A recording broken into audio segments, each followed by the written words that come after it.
नमस्ते, स्वागत है आप सभी का। दोस्तों 20 ग्रुपों से संबंधित कल कोर्ट के अंदर हियरिंग थी। उसके बाद बहुत सारे कमेंट आ रहे हैं और सभी साथियों के दिमाग में एक बहुत बड़ी टेंशन घर कर रही है। और वो टेंशन क्या है कि अगली सुनवाई से पहले नया सीटी हो गया तो क्या होगा, कुछ फर्क पड़ेगा या नहीं पड़ेगा, अगली डेट नुकसानदायक है या फायदेमंद है, इन सभी चीज़ों के बारे में चर्चा करेंगे। आज दिमाग खोल के और ध्यान से इस बात को सुन के देखना। सिर्फ भेड़ चाल चलने की जरूरत नहीं है। किसी ने आपको बोल दिया अगला सीटी हो जाएगा तो ये हो जाएगा वो हो जाएगा, एक बार ध्यान से पूरी वीडियो को देखना, आपको खुद को समझ में आ जाएगा कि नया सीटी होगा उससे इसके ऊपर कोई फर्क पड़ेगा या नहीं पड़ेगा। तो वीडियो को लास्ट तक जरूर देखें। इससे पहले यदि आप इस चैनल पर नए हैं तो चैनल को सब्सक्राइब जरूर करें और इस वीडियो को लाइक भी जरूर करें। तो अभी आप सभी को बताना चाहूँगा कि अगला सीटी हो जाता है। अब सभी ये कह रहे हैं कि अगला सीटी हो गया तो नए सीटी में जितने भी कैंडिडेट होंगे सारे इसमें ऐड हो जाएंगे।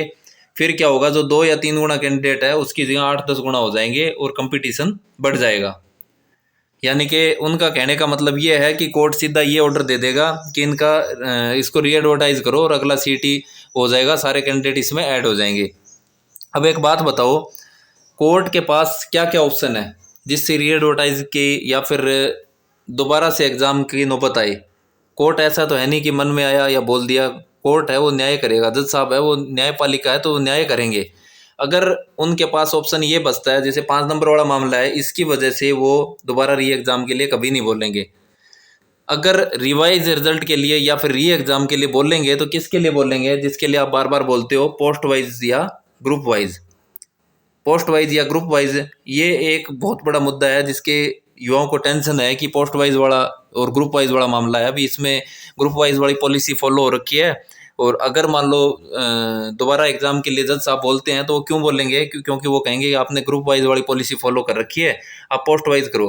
पहली बात तो वो इसके लिए ये बोलेंगे कि आप इसका रिवाइज रिजल्ट कर दो, क्योंकि रिवाइज रिजल्ट एक सबसे बेस्ट ऑप्शन है। क्योंकि कभी भी जज साहब या कोर्ट भी ये नहीं चाहता कि दोबारा से इतना सारा जो है कार्यभार या बोझ है, दोबारा एग्ज़ाम लेना इतना सारा खर्चा है, उसके लिए कभी भी ऐसी चीज़ें अलाउ नहीं करेगा। फिर भी अगर बोल देता है तो आप एक चीज़ सोच के देखना कि दोबारा एग्ज़ाम होता है, मान लो नया सीटी है, वो अगर क्वालिफाई हो जाता है, पॉलिसी अगर ग्रुप वाइज हो जाती है, सारी चीज़ें ध्यान से देखना, नए सीटी की पॉलिसी है वो ग्रुप वाइज हो जाती है तो दोबारा एग्ज़ाम कैसे होगा, एक बात बताओ।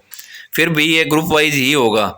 तो जज साहब को ये चीज़ भी तो समझ में आएगी कि अगर नया सीटी ले रहे हैं और नए सीटी की पॉलिसी इसमें फॉलो कर रहे हैं, ग्रुप वाइज कर रहे हैं, सभी कैंडिडेट अगर अप्लाई कर रहे हैं तो वो फिर वो ग्रुप वाइज के हिसाब से अप्लाई करेंगे। जब पॉलिसी सेम हो गई, सारा कुछ प्रोसेस ही सेम हो गया, तो फिर दोबारा एग्ज़ाम की क्या ज़रूरत पड़ती है। ध्यान से सोचना इस चीज़ को। और अगर पॉलिसी नई वाली पॉलिसी इसके अंदर अलाउ नहीं करते हैं, मान लो ग्रुप वाइज या क्वालिफाई वाली पॉलिसी इसमें अलाउ नहीं करते हैं, पोस्ट वाइज वाली पॉलिसी अलाउ करते हैं, तो नए कैंडिडेट को भी मौका नहीं दिया जाएगा। ये चीज़ भी आप ध्यान से सुनना। अब हो सकते हैं नए कैंडिडेट है वो नेगेटिव कमेंट भी करेंगे कि ऐसा क्यों होगा, हमें क्यों नहीं मौका दिया जाएगा। अगर नए कैंडिडेट को मौका मिलेगा तो नई वाली पॉलिसी भी फॉलो करनी पड़ेगी।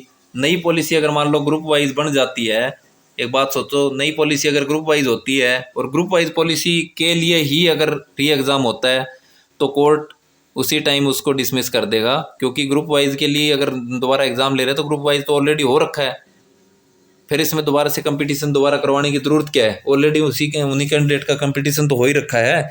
और अगर नए कैंडिडेट की बात करते हो आप तो ऐसा कुछ नहीं है। अगर मान लो नया कैंडिडेट ये बोल दे कि हमें मौका दिया जाए तो सीटी अगले साल भी होगा, फिर अगले साल भी कोई केस करके ऐसे बोल सकता है, तो ऐसा नहीं होता है।